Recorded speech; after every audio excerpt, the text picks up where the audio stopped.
Now let's talk about web servers. The term web server is often used to refer to both software and hardware. Some people refer to the software component as the HTTP server because it responds to HTTP requests from clients like web browsers and mobile apps. And that software runs on hardware that provides the processing, memory, and storage that the web server software requires. That's often referred to as the web server also, but the term web server is more of a role in the case of hardware. The primary function of a web server is to store, process, and deliver web pages to clients. Let's break each of those things down. Storing web pages means that the web server stores physical files somewhere on its file system or on network storage the web server has access to. These are the HTML pages, CSS, and JavaScript files that make up your site. The web server could also serve up other types of static content, like audio and video files or Office documents. The web server processes HTTP requests from clients on the World Wide Web. When a web server gets a request, it looks at the URL to determine where or how to retrieve the data. The DNS servers on the internet have already directed the client to the IP address of the web server, as you saw in the last clip. So now the web server needs to look at the path component of the URL, which maps to a physical location from the root of the site. And the root of the site is a physical location on the server's hard drive. So the path could include subfolders before the name of the actual file the user wants to retrieve. Once the file is found, the web server returns it to the client in an HTTP response, which includes an HTTP response status code to indicate that it was found successfully. The web server might also return cookies to the computer's browser, which are small text files that contain information like the user ID, for example, if the user has logged in, or information about the user's preferences on the site, or what's in their shopping cart, if you have that functionality. Cookies basically allow you to store state during a user's session and can help identify them if and when they return to your site. You don't have to use cookies, but it's part of what a web server can do. If the web server can't find a file that the client has requested, it responds with an error code in the HTTP response back to the client, and the client browser knows how to interpret these HTTP codes.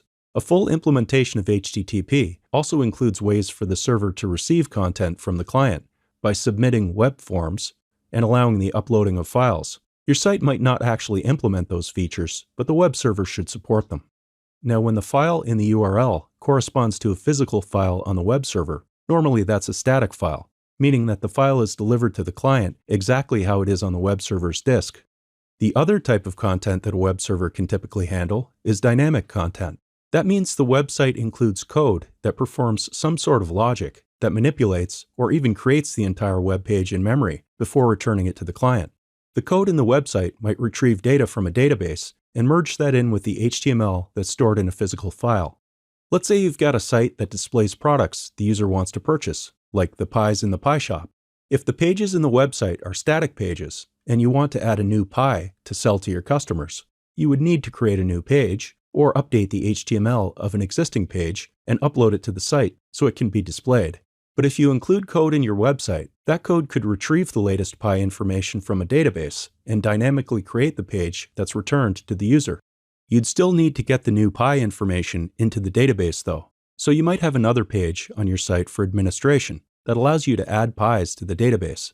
The advantage being that you don't have to upload physical HTML files every time your inventory changes, which is time-consuming and can be error-prone when updating code on the web page. Web servers provide the infrastructure to handle the processing that this requires, but the code itself is written in a language that's supported by a framework installed on the server. There are many different popular frameworks you can use to incorporate this logic into your application, like ASP.NET, Java, Node.js, PHP, Ruby, and others.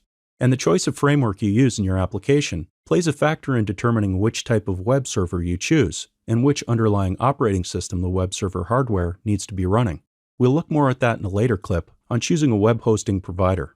A web server can contain one or more websites. Each site has its own physical space on the server or on a network share that the server links to for storage, and each website on the web server can have its own domain name. You could also create subdomains off the primary domain and point to those. That's a way to save money actually, since you only have to purchase the primary domain name. A web server can also expose more services to the internet than just being able to receive HTTP requests. Each service on a web server runs on a distinct IP address and port combination. The HTTP service on a web server actually runs on port 80 by default. There are well-known ports that clients and servers on the internet expect, so you don't need to include them in the request. If the address you're sending a request to is prefixed by HTTP, then the web server assumes it should direct that traffic to the service running on port 80, which is the HTTP service. You could type the port number at the end of the server name, which is the same as typing it on the IP address of the server, but fortunately, you don't need to. If you've configured your server with an SSL certificate to encrypt the traffic between the web server and the user's browser, then the user can request a secure connection by typing HTTPS at the start of the URL, and the server knows to direct HTTPS traffic to port 443 by default.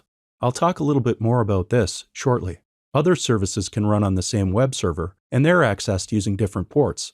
SMTP, for example, which is used for email, runs on port 25, and FTP runs on port 21 by default.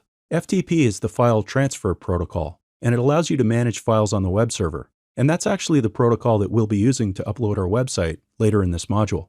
A web server is ultimately just a computer, and a computer can only handle so much load at any given time. So for a high-traffic website, there are considerations around the number of connections it can handle and the amount of memory and processing power that each of the sites requires.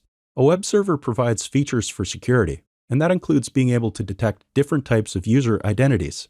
If the web server is running on your corporate network and you're in the office, the web server will most likely be able to pick up your Windows identity and allow the applications running on it to access that identity. Or the server supports forms-based authentication, whereby the user can enter a username and password to authenticate to the server. There are other types of authentication too, like the user identifying themselves using a smart card or a certificate. And another typical security function of a web server, as I've already mentioned, is to handle HTTPS requests. HTTPS can be used to add a layer of security using a technology called Secure Socket Layer, or SSL. With HTTPS, the client is requesting a secure connection, whereby the data sent and returned to the client is encrypted in transit over the internet. This is done using certificates. I won't go into much more detail than that, except to say that if you want to enable SSL on your website, you need to purchase a certificate from a trusted third-party company on the web.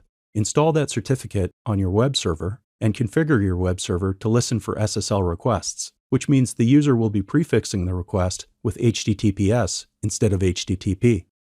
Now let's look at some of the most popular web servers in use on the World Wide Web today. The Apache web server is one of the oldest web servers and still one of the most popular. It's free and open source, meaning that its code is freely available on the World Wide Web to install on a web server. It's maintained by an open source community of developers. It runs on both the Linux operating system and the Windows operating system.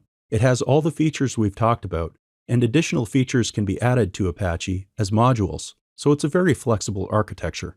Nginx is another popular free and open source web server. Nginx typically runs on the Linux operating system, but it is supported on Windows also. This server is known for its performance, and it also has some other features built in, like being able to act as a load balancer and a reverse proxy to other web servers, which is typically something you need another product for. Microsoft's web server offering is Internet Information Services, or IIS. It's a product that's included with the Windows Server operating system, so it does require a Windows Server license. As you might expect, it only runs on Windows and isn't supported on Linux. If your site requires dynamic content and the framework you've chosen to write your code in is ASP.NET, then that might dictate your choice of web server software because that particular framework only runs on the Windows operating system. Most other frameworks can run on both Linux and Windows, so they can work on most web server software. And in fact, Microsoft now has a version of their ASP.NET framework called ASP.NET Core that can run on Linux servers also. Now you've learned a lot about how web servers work, so let's see an example of a web server. This is actually kind of a worst-case scenario in terms of hosting, where you're hosting and maintaining your own web server software on hardware that you own. After this next clip, we'll look at how you can pay a web hosting provider on the internet to manage that hosting for you